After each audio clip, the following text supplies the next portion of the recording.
Hello, नमस्कार, आदाब और सत श्री अकाल। कैसे हो लवलीज? ये तो आप कमेंट में बता ही दीजिए। और चलिए स्टोरी की शुरुआत करते हैं। पिछले एपिसोड में हमने देखा कि निधि आंचल से सवाल करती है, जिसके बाद आंचल जैसे अपने दिल के सारे राज उसके सामने कबूल कर रही थी। अब आगे। निधि आंचल के बिल्कुल करीब थी और आंचल निधि की आंखों में देख रही थी। निधि की पलकें धीरे धीरे बंद हो चुकी थी, जैसे उसने पूरी तरह से सरेंडर कर दिया था, खुद को छोड़ दिया था। और आज आंचल के पास पूरा मौका भी था। वो निधि को निहारती रही, कुछ देर बस उसे चुपचाप देखती रही। निधि की आंखें धीरे धीरे खुलती है, वो आंचल की निगाहों में देखती है और इसके साथ ही कुछ बोलने वाली थी कि आंचल ने उसके होठों पर अपनी उंगलियां रख दी। अगर कुछ बोलोगी तो हो सकता है कि आज कुछ ऐसा हो जाए जिस पे तुम्हें रिग्रेट हो और उसके बाद तुम उससे नजरें भी मिलाने के लायक न रहो। मैं तो बेशरम हूँ, मुझे कोई फर्क नहीं पड़ेगा। मेरे बारे में लोग यही सोचते हैं, लेकिन निधि तुम एक बहुत सही, सुलझी हुई और बहुत अच्छी लड़की हो। तुम्हारे चरित्र का हनन शायद तुमसे ज़्यादा किसी और के लिए सही नहीं हो सकता। तो ये समझो कि वो हार मैंने खुद को दी थी, खुद के सुकून के लिए। अब उस पर नाम किसका लिखा था इससे क्या फ़र्क पड़ता है। अगर मेरे सुकून से तुम्हें थोड़ी भी राहत मिलती है तो समझो कि वो हार मैं तुम्हारे लिए हार गई थी। और अगर मेरे सुकून से तुम्हें कोई फ़र्क नहीं पड़ता तो तुम्हें क्या ही फ़र्क पड़ता है कि मैं क्यों हारी, किसके लिए हारी और तुम जीत गई। तुम्हें वापस कमरे में जाना चाहिए। और हाँ, कभी भी किसी को ये मत बताना कि ये मैच मैं जानबूझकर हारी थी। तुम्हारी टीममेट्स का अपने पर भरोसा कम हो जाएगा और तुम्हें भी ये नहीं लगना चाहिए कि तुम में काबिलियत नहीं है। बेहतरीन इंसान के साथ बेहद बेहतरीन प्लेयर हो तुम और उतनी ही खूबसूरत लीडर भी। अब इससे ज़्यादा अगर तुम मेरे से अपनी तारीफ एक्सपेक्ट करती हो तो सॉरी मिस निधि, लेकिन मैं इससे ज़्यादा तुम्हारी तारीफ नहीं कर सकती। यू नो ना, हम अभी भी दुश्मन ही हैं। वो तो मेरी भाई की वजह से मैं तुम्हें थोड़ी वेट देती हूँ। निधि मुस्कुरा उठी थी। आज आंचल के सेंसिबिलिटी पर उसे फक्र हो रहा था। आंचल उससे दूर होती है और निधि पलट कर जाने लगती है और जाते जाते उसने पलट कर देखा। आंचल फिर से सिगरेट निकालते हुए अपने होठों पे रखती है और उसे जलाने ही वाली थी कि वो उसके होठ से निकाल कर नीचे फेंक देती है। अगर अब मैंने कभी देखा ना कि मेरे सामने तुमने सिगरेट पी तो ट्रस्ट में दुश्मन तो मैं तुम्हारी भी हूँ और अभी तक मैंने अपनी चाल नहीं चली है। सो बी केयरफुल। और हाँ, अगर रात मेरे लिए है तो रात तुम्हारे लिए भी है निशाचर। कमरे में जाओ और सो जाओ। और इसके साथ ही वो चली जाती है। आंचल बस उसे जाते हुए देख रही थी, समझ नहीं पा रही थी कि वो खुद को खो रही है या पा रही है।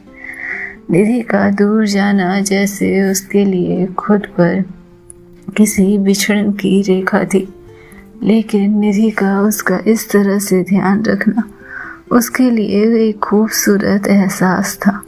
वो एहसास जिससे चाह कर भी आंचल दूर नहीं होना चाहती थी। दूसरे दिन एक बार फिर पूरा हॉस्टल आखिरी दिन की आउटिंग के लिए तैयार था। कुछ पहाड़ी ट्रैकिंग, फिर रिवर व्यू लंच और अंत में बंजी जंपिंग। सभी हंसी ठिठोली में थे, लेकिन निधि वो चुप थी। कल रात की उस गर्माहट भरे एहसास के बाद उसने सोचा भी नहीं था कि उसे इतनी खूबसूरत नींद आ सकती है। लेकिन कुछ तो था उन एहसासों में, कुछ तो था उन आँखों में, और कोई तो बात थी उन लफ्ज़ों में जो चीख चीख कर कह रहे थे, मुझ पर थोड़ा तो यकीन करो, हो सकता है कि मेरे दिल की आवाज़ हो और सच हो। पलकों पर वही सवाल ठहरे थे जो आंचल के जवाब से ज़्यादा मुस्कान से उठे थे। आंचल ने जानबूझकर हार मान ली थी, और काव्या की वजह से या किसी और की वजह से, ये अब भी निधि के लिए क्लियर नहीं था, या यूं कहें कि वो जानना ही नहीं चाहती थी। निधि को खुद पर गुस्सा था, वो क्यों इतना सोच रही है, क्यों उसकी धड़कनें तब तेज हो जाती है जब आंचल पास होती थी, और क्यों उसके जवाबों से ज़्यादा उसकी चुप्पियाँ चुभने लगी थी। सुबह ब्रेकफास्ट के बाद सभी आउटिंग के लिए निकल पड़ते हैं। पहाड़ी रास्तों की चढ़ाई थी, सभी पहाड़ की ओर चढ़ाई करने लगे। आंचल की चाल धीमी थी, मानो वो पहाड़ी रास्तों से ज़्यादा उस खामोशी का बोझ उठाए चल रही थी जो निधि और उसके बीच पसरी थी। नजरें ज़मीन पर थी, पर ध्यान निधि के चेहरे पर। काफ़ी देर की चुप्पी के बाद उसने हौले से पूछा, तुम ठीक हो? उसकी आवाज़ में एक अजीब सी मुस्कान थी, जैसे वो हालात की कड़वाहट को मजाक की चाशनी में लपेट कर परोसना चाहती हो। निधि ठहर गई, उसने धीरे से सिर मोड़ा, आंखें आंचल की आंखों से टकराई, गहरी, थकी हुई और थोड़ी सी नाराज। हाँ, मुझे क्या हुआ? मेरे जैसे लोग ठीक ही रहते हैं, हमको क्या दिक्कत हो सकती है? उसकी आवाज़ में कोई शिकायत नहीं थी, कोई शोर नहीं था, बस एक ठंडी सी सच्चाई थी। इतना कहकर वो तेज कदमों से आगे निकल गए, जैसे उन शब्दों का बोझ खुद से दूर फेंक कर आगे बढ़ना चाहती हो। आंचल वहीं रुक गई कुछ पल के लिए। हवा अचानक और ठंडी लगने लगी थी। पहाड़ वहीं थे, रास्ता वहीं था, लेकिन कुछ तो बदल गया था उस एक पल में फिर से। इधर समय बीतता गया, शाम हो चली थी। बंजिंग जंपिंग डर का दूसरा नाम। नीचे नदी बह रही थी, 120 फीट ऊपर से छलांग। लड़कियां बाहर निकली, कुछ चीख रही थी, कुछ जश्न मना रही थी, पर आंचल खड़ी थी पूरी तरह शांत। निधि ने जैसे उसकी आंखों में देख लिया था, आंचल उसे आजमाने वाली थी, और निधि ने बस इतना ही कहा, तुम ये बिल्कुल नहीं करोगी। आंचल की मुस्कान अब भी वैसी थी। क्यों, तुम्हें डर लग रहा है? आधी चुनौती आधी थकान से भरी। नहीं, मुझे तुम्हारे लिए डर लग रहा है। तुम्हारी फैमिली वाले जानते हैं मुझे कंसर्न रहता है। तो ठीक है, मैं उड़ती हूँ, तुम डरते हुए यहाँ से मुझे उड़ते हुए देखना। और वो बेल्ट पहनने के लिए जाने ही वाली थी कि निधि धीरे से फिर कहती, आंचल जिद मत करो, ये मजाक नहीं है। कभी जिंदगी भी मजाक लगती है। मैं जिंदगी को मजाक की तरह ही जीती हूँ। बात मत घुमाओ आंचल, ये 120 फीट है, नीचे पत्थर है, तुम्हें समझ में आ रहा है? हंसते हुए आंचल कहती है, नीचे तो हर जगह पत्थर ही है, बस कोई दिखते हैं और कुछ नहीं दिखते हैं। गुस्से में निधि ने उसके कहा, तुम हमेशा ऐसी बातें क्यों करती हो? डर लग रहा है मुझे तुमसे। मुझे खुद से डर नहीं लग रहा, और तुम्हें मुझसे डर लग रहा। मेरी चिंता हो रही है, औरों की चिंता नहीं करते तो मेरी फिक्र भी समझ, और मत कूदो आंचल। आंचल नजरें चुराती है। फिक्र से कोई नहीं बचता निधि, मैं भी नहीं बचने वाली। मतलब कभी कभी डर से भागने का एक ही रास्ता होता है, उसी में कूद जाना। निधि कदम पीछे खींच लेती है, और अगर रस्सी जवाब दे गई तो?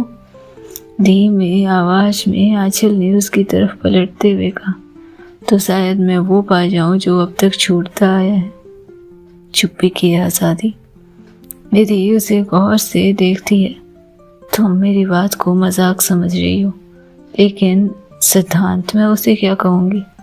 मैं गिरूँ या उड़ूँ, तुम वहीं रहोगी ना? बस उन्हें जानकारी दे देना। निधि कांपती हुई आवाज में एक आखिरी गुजारिश करती। मैं डर रही हूँ आंचल, तुम्हारी हिम्मत देखकर मुझे डर लग रहा है। प्लीज मत करो ये काम।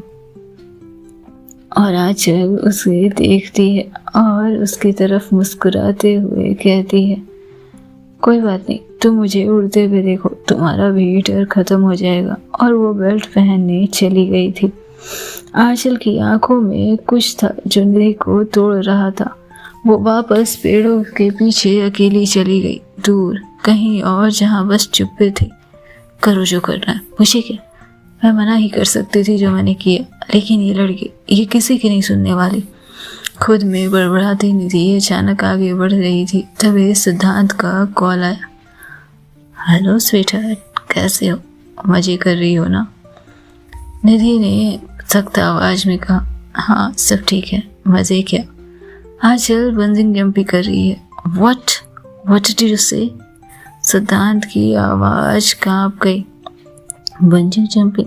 क्यों? Nidhi, are you out of your mind? Anchal को बचपन से क्लॉस्ट्रोफोबिया है। उसे ऊंचाई से डर लगता है। उसका एक बार बैलेंस गया था क्लास 6 में, फिर कभी ट्राई नहीं किया था उसने। वो ऐसे एक्ट नहीं करती अनलेस। फोन से आवाजें दूर होती चली गई। निधि जैसे वहीं थम गई थी, कदम वहीं पर रुक गए थे। आंचल बेल्ट पहन चुकी थी और निधि भागती हुई उसके पास जाने लगी। निधि के साथ आंचल की दूरी काफी हो गई थी। वो दौड़े जा रही थी, सर से पसीने टपक रहे थे। डर क्या होता है उसे अब एहसास हो रहा था। वो दौड़ती रही, चप्पलें फिसलती रही, जमीन जैसे खिसक रही थी, लेकिन उसकी धड़कनें उससे भी तेज भाग रही थी। और वो चिल्लाती है, आंचल! ऊपर प्लेटफॉर्म पर खड़ी आंचल ने सिर मोड़ा, निधि की तरफ देखा और मुस्कुराई। निधि की आंखों में डर और खौफ उसे दोनों नजर आया था। निधि उसे देखती हो आखिरी गुजारिश करने वाली थी, जैसे कि प्लीज मान जाओ, मत करो ये काम। लेकिन इससे पहले कि निधि कुछ कहती, रस्सी छूट चुकी थी। आंचल जा चुकी थी। उसने आंखें बंद की, रास्ते को देखा, आगे झुकी और अगले ही सेकंड झटका। रस्सी झूलती रह गई, हवा में कांपती रह गई आंचल की शरीर, जैसे उसने खुद के वजूद को ही छोड़ दिया हो, जैसे उसने लड़ाई से पहले ही सरेंडर कर दी हो। और निधि खड़ी थी निःशब्द, और उसके साथ ही वो चिल्लाती है, नीचे जाओ कोई प्लीज, उसे ऊपर लेकर आओ अभी के अभी, उसे क्लॉस्ट्रोफोबिया है। टीम भागी, निधि वहीं बैठ गई। इंस्ट्रक्टर रस्सी के हालात चेक कर रहे थे, लेकिन आंचल की पकड़ ढीली हो रही थी।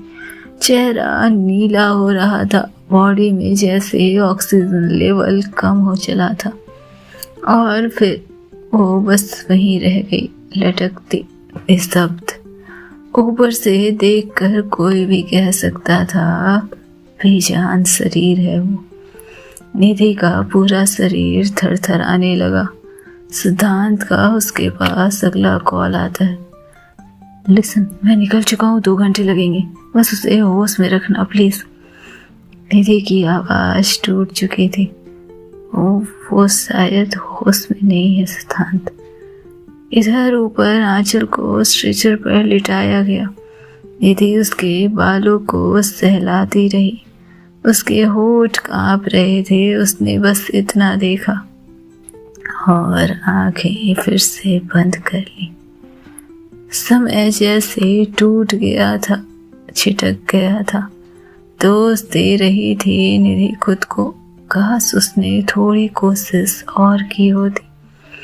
काश उसने आंचल को रोका होता, काश उसने उसे नहीं जाने दिया रहता, उसे झगड़े में फंसा लिया होता।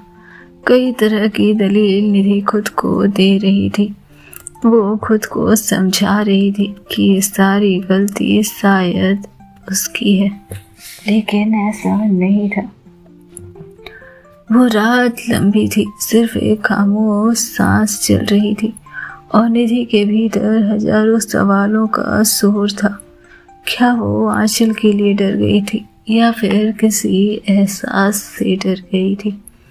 रात किसी भारी घड़ी की तरह रुक गई थी। पंजिंग जंपिंग साइड से एम्बुलेंस तक का रास्ता चुप्पियों और सायरन की धुन से भरा था। स्ट्रेचर पर पड़ी आंचल की आंखें बंद थी, पलकों पर हल्की हरकत भी नहीं। पर निधि का दिल जैसे हर धड़कन कोई गिरता हुआ लम्हा संभाले था। उसने आंचल की उंगलियां थाम रखी थी, बिना कुछ बोले बस छूती रही, सहलाती रही, जैसे उसके बहाने खुद को दिलासा दे रही हो। उसके करीब बैठी निधि मानो कितनी गुहार लगा चुकी थी, हर उस शक्ति से कि बस इसे ठीक कर दो। सिर उसकी ओर झुकाए, होठों पर कोई प्रार्थना, क्योंकि वो समझ नहीं पा रही थी कि वो प्रार्थना कर किससे रही है। हॉस्पिटल की उजड़ी दीवारों और नीली चुप्पी और डरावनी थी। एम्बुलेंस हॉस्पिटल पहुंची। डॉक्टर, नर्स, स्ट्रेचर, सुई, मॉनिटर सब एक ठंडी मशीन की तरह सक्रिय थे। निधि को किसी ने पीछे रोका। पेशेंट को आईसीयू में शिफ्ट किया जा रहा है, यू वेट हियर। वो वहीं बैठ गई, दीवार से टिक कर, और समय ठहर गया था, जैसे इस वक्त उसे ही किसी की जरूरत हो। लेकिन उसे हाथ देने वाला, थामने वाला कोई नहीं था। काव्या उसके साथ आई थी। वो बस आईसीयू के गेट के पास खड़ी आंचल को देख रही थी, एक कुछ अलग ही अंदाज और बोझ में, जैसे वो अपने अंदर उठ रहे अपराध बोझ से सवाल कर रही थी। फिर वो निधि के पास जाती है और उससे कहती है, अगर तुम्हें पता था तो तुमने उससे पहले क्यों नहीं रोका? निधि, जो अब तक खुद को दोष दे रही थी, इस आरोप के बाद तो मानो सिद्ध हो चुका था कि इन सब में गलती उसकी थी। आंसर में निधि, क्या तुम्हें उससे इतनी नफरत है कि तुम इस हद तक गिर गई? तुम कुछ भी करके उसे रोक सकती थी ना? निधि कुछ नहीं बोल रही थी, आंखों से आंसू बस गिरते जा रहे थे। आधा घंटा, 1 घंटा बीत चुका और शायद 2। फोन उसके हाथ में था, लेकिन सिद्धांत के कॉल को उठाने की हिम्मत नहीं थी। टेक्स्ट में बस पढ़ा कि सिद्धांत कुछ देर में पहुंचने वाला है। बस एक नज़र आईसीयू के दरवाजे पर टिकी थी और अचानक से फिर से दरवाज़ा खुला। भीतर से कोई नहीं, बल्कि बाहर से कोई आया था। सिद्धांत भागता हुआ, चेहरे पर डर, आंखों में पसीना। कहाँ है वो? निधि उसकी तरफ बढ़ते ही उसके सीने से लग गई, मानो अपनी टूट चुकी रूह को किसी सहारे की दरकार समझकर उसकी ओर बढ़ी थी।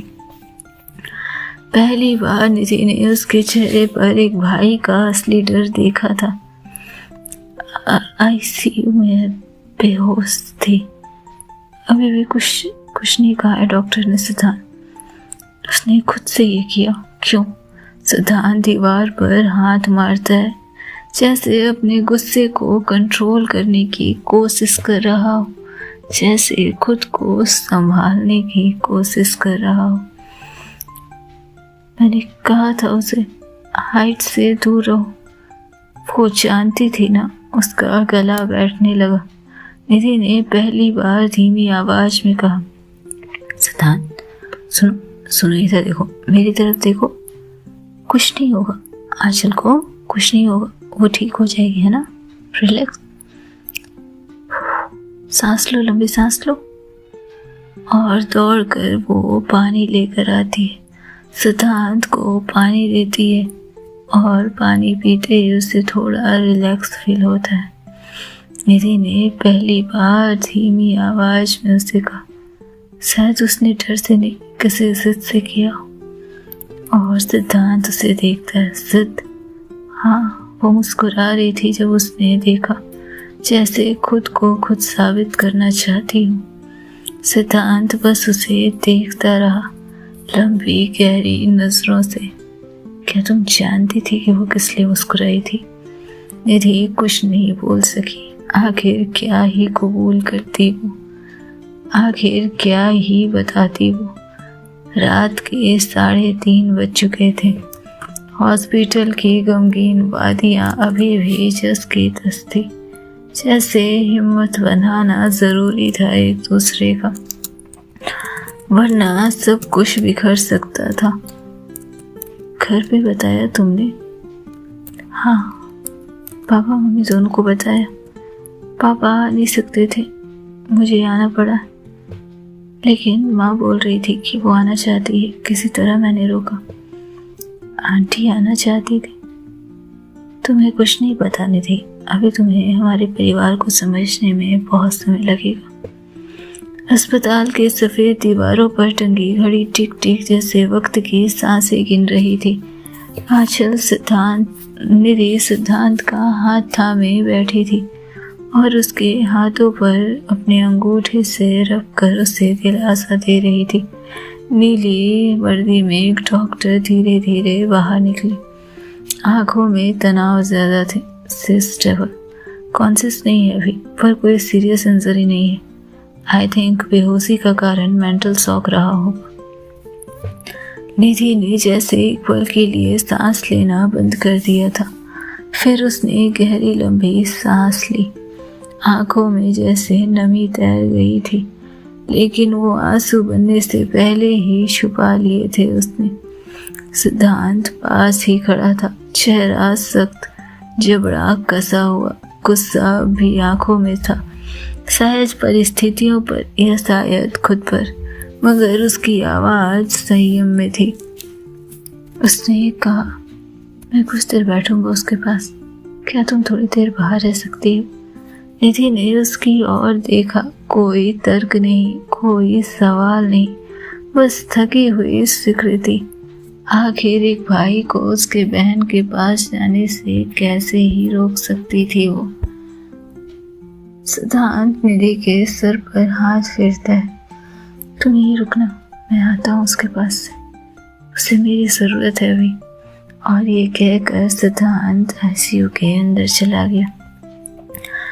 निधि दीवार के पास जाकर चुपचाप खड़ी हो गई, न बाहर गई न भीतर झांका, बस वही दो दुनिया के बीच खड़ी थी। आईसीयू के कांच के पार हल्का नीला उजाला था, मशीनों की बीप थी और आंचल की ठहरी हुई देह। निधि ने अपने हाथ की उंगलियां आपस में मरोड़ी, जैसे उसे एक दरवाजे के आर पार होने वाली हर चीज को महसूस करने की कोशिश कर रही हो। दर्द, डर, उम्मीद और वो अधूरी बातें जो कभी कही ही नहीं गई थी, लेकिन एहसास शायद दोनों का था। रात गहराने लगी थी और इसके साथ ही डर भी। अब तक निधि को होश नहीं आया था और आंचल का होश में ना आना निधि के लिए एक बहुत बेचैन कर देने वाला सबब था। सिद्धांत बाहर आ चुका था, सिर झुकाए चेयर पर बैठा था। निधि उसके पास जाती है और उससे कहती है, कब से था उसे ये? बचपन से। बचपन में एक बार स्कूल के 3rd फ्लोर पे झांकते हुए उसने बैलेंस खोया था और नीचे गिर गई थी। वो तो अच्छा था कि मिट्टी थी, ज़्यादा चोट नहीं आई, लेकिन तब से उसने मुझसे और पापा दोनों से वादा किया था कि वो फिर कभी ऐसी कोई हरकत नहीं करेगी। आज उसकी इस हरकत पर मुझे गुस्सा आ रहा है। आज मुझे लग रहा है कि मेरी बहन बड़ी हुई ही नहीं और एक भाई के सारे कर्तव्य से मैं अधूरा ही रहा। मैं उसे संभाल नहीं पाया। तुम बताओ निधि, उसको संभालने की जिम्मेदारी मेरी है ना, मैं बड़ा भाई हूं ना उसका। फिर भी मैं हार गया। निधि उसकी ओर देखती है और सिद्धांत निधि के गले लग जाता है, लेकिन निधि की निगाह आईसीयू के उस दरवाजे पर थी। मन जैसे व्याकुल था और उस ख्वाहिश में था कि बस आंचल दरवाजा खोले और फिर से उससे झगड़ा कर ले, फिर से उसे कोई ताना मार दे और फिर से अपने भाई के गले लग जाए। दिल कितना बेसब्र हो रहा था ये वो जता भी नहीं सकती थी, बता भी नहीं सकती थी। क्या होना था आगे जानने के लिए सुनते रहें नेक्स्ट एपिसोड। तब तक खुश रहें, स्वस्थ रहें, मस्त रहें, बिंदास रहें।